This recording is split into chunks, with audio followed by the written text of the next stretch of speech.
Timnas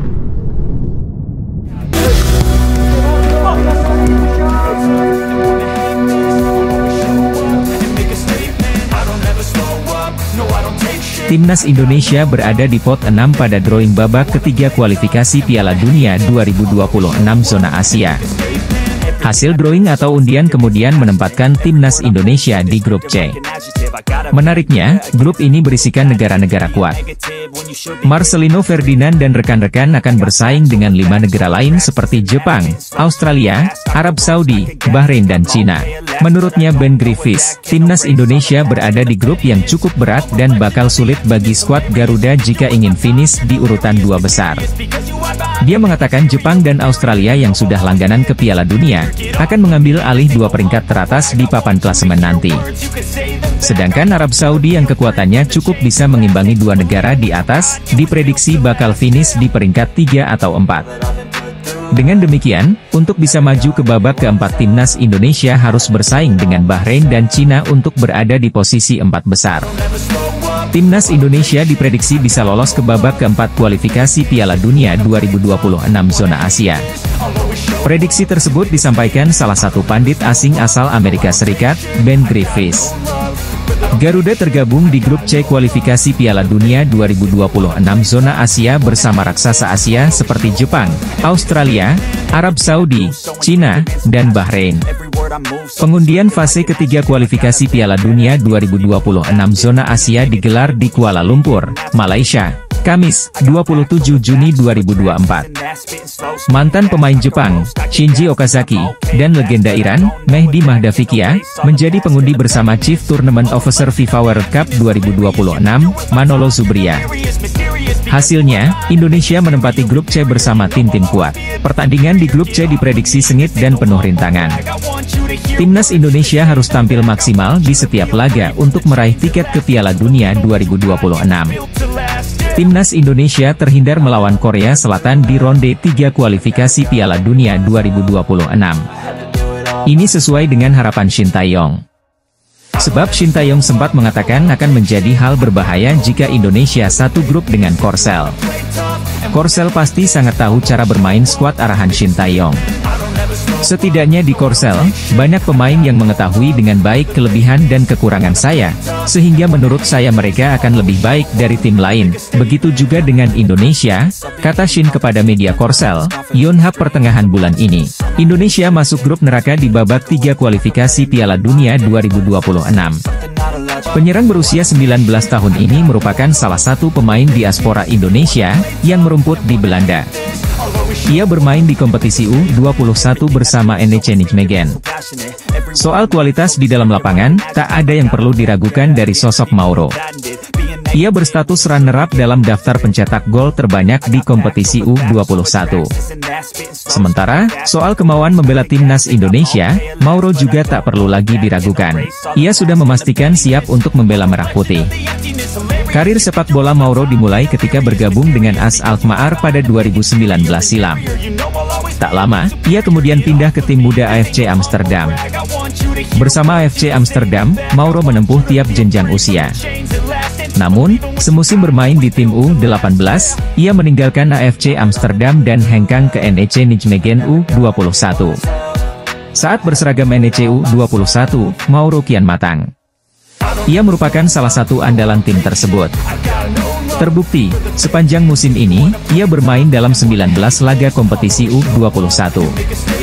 Timnas Indonesia mendapat alternatif baru untuk menyelesaikan permasalahan defisit striker yang ada di skuad mereka. Alternatif ini ada di sosok Mauro Zylstra. Sudah banyak pemain naturalisasi kini memperkuat timnas Indonesia dan mampu mengangkat performa timnas. Seperti Ragnar Oratmangoen, Justin Hubner, Nathan Choe Aon, Jay Itzes, Ivar Jenner, Rafael Strupp, dan lain-lain. Nah, masih ada sejumlah pemain keturunan yang kini antre karena ingin membela timnas Indonesia. Salah satunya adalah Mauro Zylstra. Penyerang 19 tahun itu dikabarkan sangat antusias untuk segera membela timnas Indonesia yang saat ini ditangani Shin Tae-yong. Mauro Zylstra memiliki darah Indonesia dari sang ayah. Sedangkan nenek dari pihak sang ayah lahir di Bandung, Jawa Barat. Mauro Sijustra dikenal sangat tajam sebagai striker. Data di Transfermarkt menyebutkan, Mauro Sijustra pernah membela NEC Nijmegen U21 pada musim 2023 hingga 2024. Ia sukses mencetak 8 gol dan 1 assist hanya dalam 12 pertandingan saja pada musim lalu. Timnas Indonesia tidak perlu khawatir kekurangan stok pemain. Selain pembinaan pemain muda yang semakin baik, ada banyak pemain keturunan Indonesia yang berkarir di luar negeri, terutama di Eropa. Dengan proses naturalisasi menjadi WNI, maka pemain berkelas pun bisa membela timnas merah putih. Jika Ula Romeni tidak ada kepastian, PSSI masih bisa mengalihkan bidikannya kepada pemain keturunan lain yang mentas di Eropa, yaitu David Jonathans. Jonathans punya profil mentereng karena saat ini tercatat sebagai pemain Bayern Munchen, klub raksasa di Jerman dan Eropa. Posisi aslinya adalah seorang winger kiri, tapi ia juga bisa beroperasi sebagai penyerang tengah dan winger kanan, sama seperti Ula Romeni. Karir sepak bolanya dimulai di Luxembourg dengan bermain untuk klub Swift Hesperange. Sampai saat usianya 16 tahun ia diboyong oleh Bayern Munchen pada Juli 2020. Tidak ada kabar positif soal naturalisasi pemain keturunan Ula Romeni, di lain sisi ada David Jonathans yang juga merupakan pemain keturunan dengan profil mentereng. Belakangan kencang berembus kabar soal Ula Romeni dan Kevin Dix yang bakal dinaturalisasi, tapi pernyataan terbaru Erick Thohir bikin kondisi kian tak jelas. Ketua Umum PSSI itu menyebut tidak bisa mengonfirmasi kabar ini karena belum ada perjanjian hitam di atas putih antara PSSI dengan kedua pemain tersebut. Selain Jairo Riedewald, wonderkid milik Tottenham Hotspur ini juga menjadi pemain Liga Inggris yang hampir dinaturalisasi timnas Indonesia. Namun, proses naturalisasi terhadap bintang muda Liga Inggris terpaksa menemui kebuntuan hingga sang pemain batal membela timnas Indonesia. Sebagaimana diketahui, timnas Indonesia masih terus mencari pemain keturunan di Eropa guna bisa bersaing dengan tim-tim kuat Asia lainnya di turnamen bergengsi. Apalagi, pelatih timnas Indonesia senior Shin Tae-yong tidak menampik kalau dirinya masih mengincar sejumlah pemain keturunan Eropa untuk memperkuat skuadnya.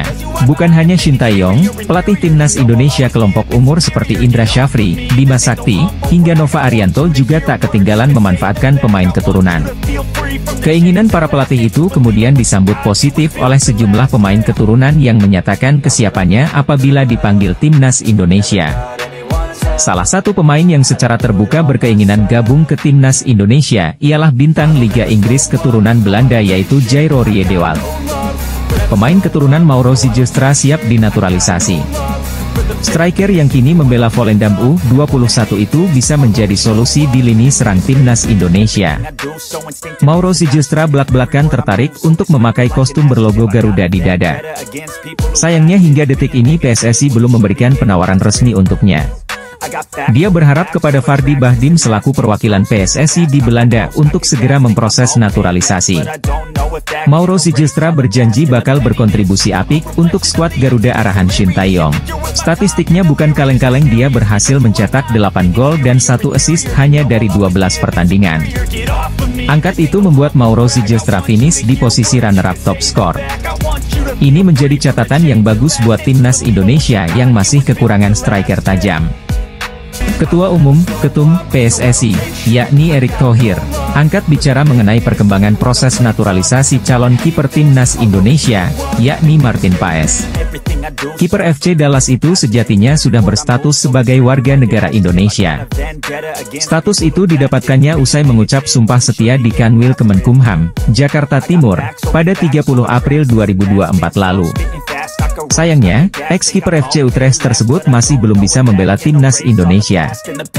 Hal itu dikarenakan dirinya terganjal satu aturan perpindahan kewarganegaraan dalam aturan FIFA. Dalam aturan tersebut, pemain tidak boleh berpindah kewarganegaraan ketika dirinya sudah pernah membela timnas pertama saat berusia 22 tahun.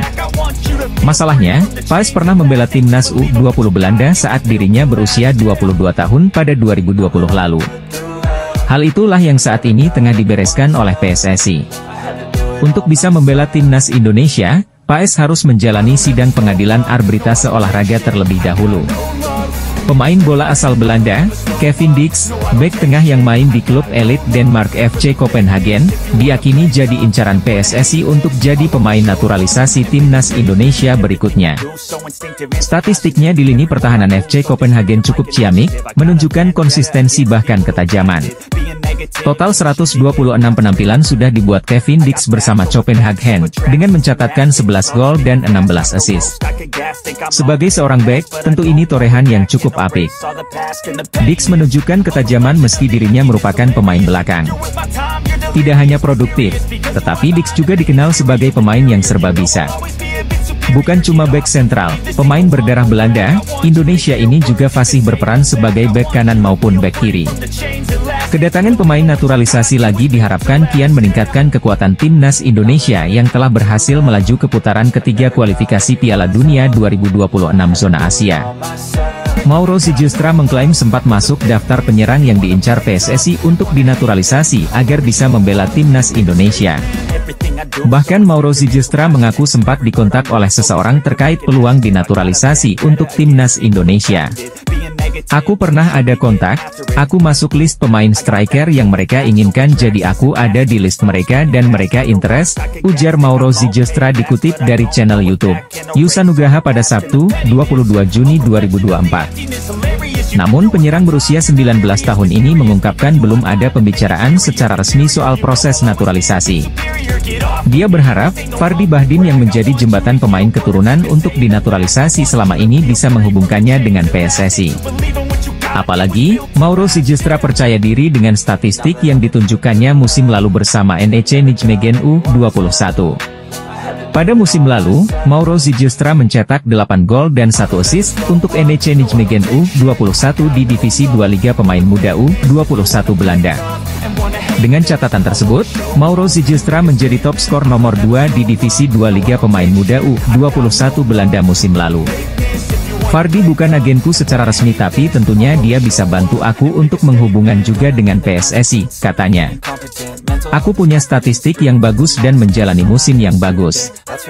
Aku pikir aku bisa bermain di sana kalau mereka undang aku.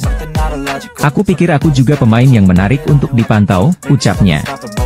Selain itu, dia mengungkapkan PSSI tidak harus mengundangnya langsung ke Jakarta untuk membahas soal naturalisasi. PSSI, kata dia, bisa menyaksikan kemampuannya terlebih dahulu sebelum mengambil keputusan.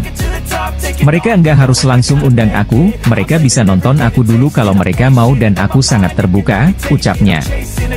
Mauro Sijustra menyebut PSSI tidak perlu terburu-buru untuk menaturalisasinya. Pasalnya, semakin bertambahnya usia dan pengalaman bermain di level tinggi, maka kemampuannya pun akan semakin bertambah. Aku pikir akan lebih ideal lagi jika bermain untuk Indonesia karena sudah memiliki level sepak bola profesional senior kita akan lihat ke depannya, ucapnya. Penyerang keturunan yang baru saja pindah ke FC Volendam U21 di Divisi 2 Liga Pemain Muda U21 Belanda, Mauro Sijustra mengaku siap memperkuat timnas Indonesia. Peningkatan performa skuad Garuda usai diperkuat banyak pemain keturunan menjadi sorotan publik Asia Tenggara. Sejumlah negara kini mulai diminta untuk mempertimbangkan penggunaan pemain keturunan, termasuk Vietnam. Pakar sepak bola asal Inggris, Steve Darby, menjadi salah satu tokoh yang mendukung hal tersebut. Menurutnya, Federasi Sepak Bola Vietnam harus mulai mencari pemain-pemain keturunan di seluruh dunia. Sepak bola Vietnam harus segera memulai pencarian pemain profesional keturunan Vietnam yang bermain di seluruh dunia. Barangkali, para pemain tersebut memiliki rasa patriotisme dan kebanggaan yang tak kalah dengan pemain kelahiran Vietnam. Oleh karena itu, saya sangat mendukung naturalisasi dan penggunaan pemain berdarah Vietnam, seperti memiliki orang tua atau kakek nenek yang berkewarganegaraan Vietnam. Sangat masuk akal bagi para pemain ini untuk mengenakan seragam tim nasional. Gunakan jejaring sosial sebagai alat yang berguna untuk mencari.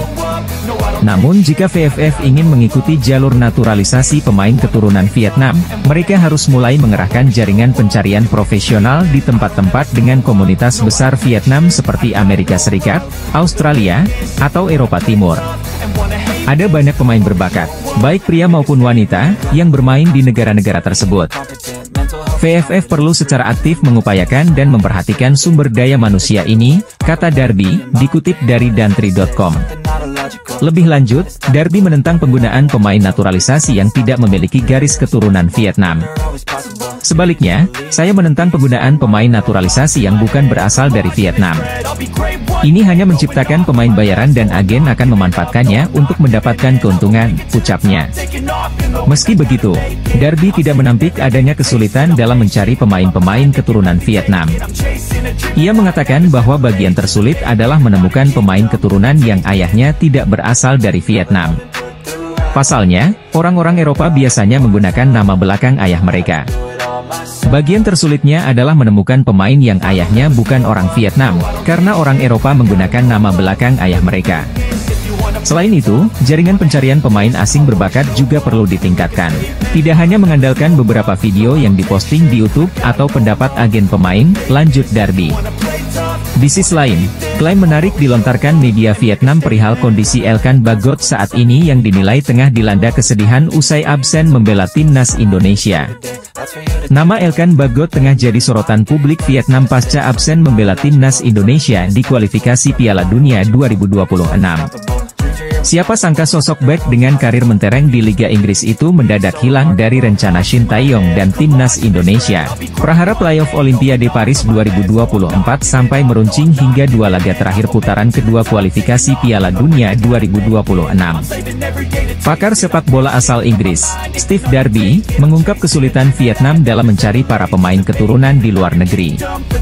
Pemain keturunan telah menjadi magnet baru di sepak bola Asia Tenggara, tidak terkecuali di Indonesia. Kehadiran pemain keturunan terbukti mampu meningkatkan kualitas timnas Indonesia asuhan Shin Tae-yong. Teranyar, timnas Indonesia lolos ke putaran ketiga kualifikasi Piala Dunia Zona Asia untuk kali pertama.